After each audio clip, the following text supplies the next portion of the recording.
Welcome to our financial reality check. Today, we'll explore whether purchasing a $600,000 home is feasible on a monthly income just under $5,000. We will examine budgets, emergency funds, realistic mortgage payments, childcare trade-offs, and a practical action plan. To begin, let's outline what you can expect from this video and how each section builds on the next. First, we will set the context and show why this goal is challenging in high cost of living areas. Next, we will prioritize building an emergency fund before homeownership. Then, we will break down realistic monthly housing costs for a $600,000 property. After that, we will compare staying at home with children to paying for childcare. We will continue by focusing on strategies to increase income. Then, we will present a step-by-step action plan. Finally, we will check your understanding with a couple of quick quizzes before summarizing key takeaways. Before we proceed, please note this is educational content and not personalized financial advice. Individual circumstances vary, and laws and market conditions can change. Consult a qualified financial advisor or mortgage professional for advice tailored to your situation. With that clarified, let's move into the context of this scenario. In high cost of living areas, home prices outpace typical savings growth. On an income just under $5,000 per month, saving $950 is disciplined, but it often remains insufficient relative to rapidly appreciating property and high borrowing costs. This mismatch is the core challenge we are analyzing today. Now let's ground ourselves in the current budget reality. Let's quantify the starting point. Monthly income is approximately $4,978. You are saving about $950 per month, which is commendable. However, essential costs dominate. Rent is roughly $2,400, gas is around $400, and car insurance is approximately $190. Utilities, food, phone and internet, and modest subscriptions and miscellaneous costs fill the remainder. While trimming subscriptions, optimizing the phone plan, or reducing discretionary car expenses can free up small amounts, these changes are marginal relative to the gap between current income and the cost of homeownership in a high-cost area. With that foundation, let's address the most important prerequisite to home buying: the emergency fund. Before considering a mortgage, prioritize building a robust emergency fund. Aim for 3 to 6 months of core expenses. This buffer prevents setbacks from turning into high-interest debt during unexpected events such as job loss, medical bills, or car repairs. Automate contributions and store the funds in a high-yield savings account for liquidity and modest interest. Importantly, complete the emergency fund before committing to a large down payment, because liquid reserves are critical once you take on the fixed obligations of homeownership. Next, let's quantify the true monthly cost of a $600,000 home. Let's break down principal, interest, taxes, and insurance for a $600,000 home. With a 20% down payment, the loan would be approximately $480,000. At a 7% 30-year fixed rate, the estimated monthly principal and interest are about $3,193. Assuming property taxes of roughly 1.25% annually, taxes are approximately $625 per month, and homeowners insurance could be around $125 per month, though this varies by location and coverage. That brings total PITI to approximately $3,943 per month, before utilities, homeowners association dues if applicable, and ongoing maintenance.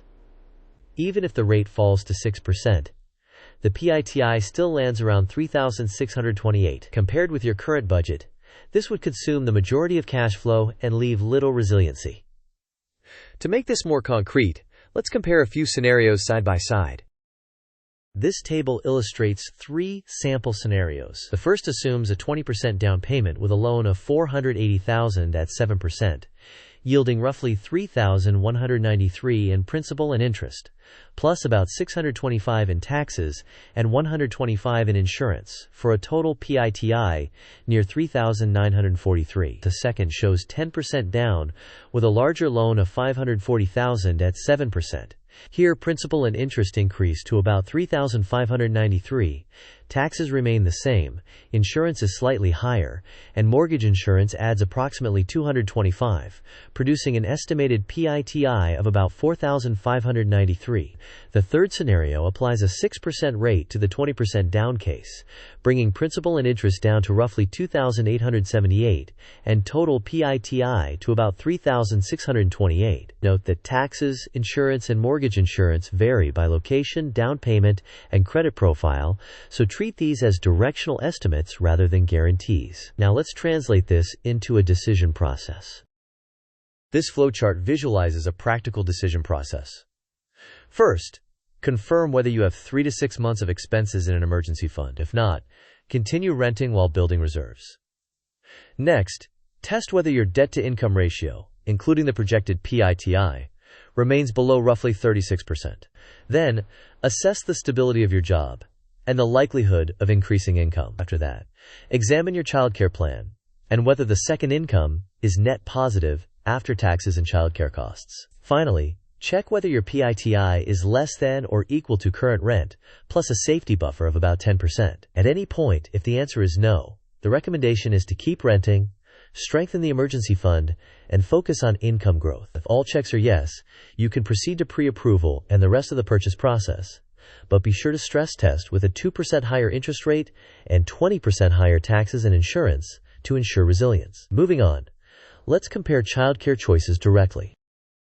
On the left, a stay-at-home parent eliminates daycare costs and may provide greater flexibility and bonding time, but it can slow career growth and reduce current cash flow, lowering the capacity to save. On the right, paid childcare preserves dual incomes and supports career progression, but high daycare costs can offset much of the second income, and it introduces scheduling complexity and stress. The optimal choice depends on local childcare prices, employer flexibility, and the long-term value of career momentum. With that trade-off in mind, let's tackle how to improve affordability by growing income. To close the affordability gap, prioritize income growth. Consider strategic job changes to reset compensation to market levels, and negotiate assertively both during offers and at performance reviews. Target certifications and skills with clear market demand and measurable pay premiums. Explore internal transfers that move you into higher compensation bands. Build scalable side income where possible. And invest in networking, since referrals significantly improve offer outcomes. As you pursue higher earnings, you also need a concrete action plan to execute over the next 90 days.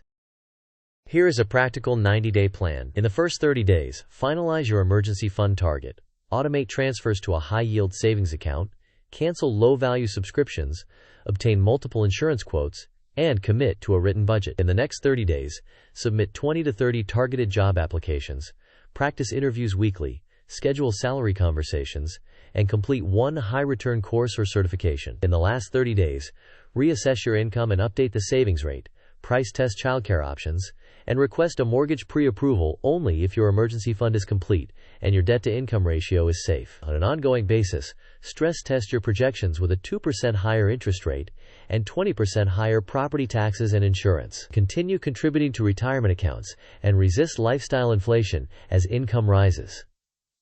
Now let's test your understanding with a quick quiz.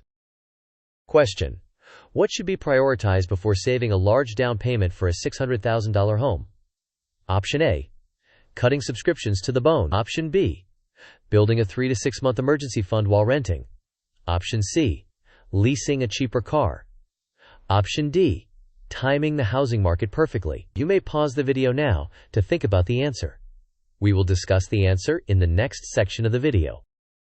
The correct answer is building a 3 to 6 month emergency fund while renting. The emergency fund acts as a financial buffer against unexpected expenses and helps you avoid high-interest debt after taking on a mortgage. Cutting subscriptions or leasing a cheaper car can help, but they are secondary to maintaining liquidity.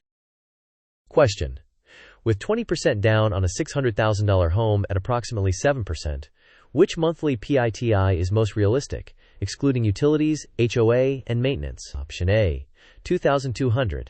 Option B, $3,900. Option C, $1,500. Option D, $2,900. You may pause the video now to think about the answer. We will discuss the answer in the next section of the video.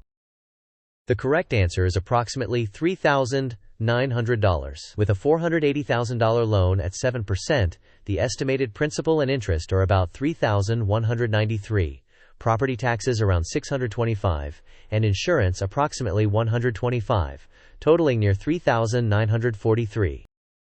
This timeline illustrates a phased approach. In months 0 through 3, you prioritize building a 3-month emergency fund of roughly $12,000, saving $950 per month, and adding a one-time windfall in the second month. From months 4 through 9, assume an $800 monthly income increase due to a job change, which lifts your savings rate to about $1,750. In months 10 through 18, expand the emergency fund to 6 months, while splitting surpluses between retirement contributions and down payment savings at roughly a 70-30 allocation.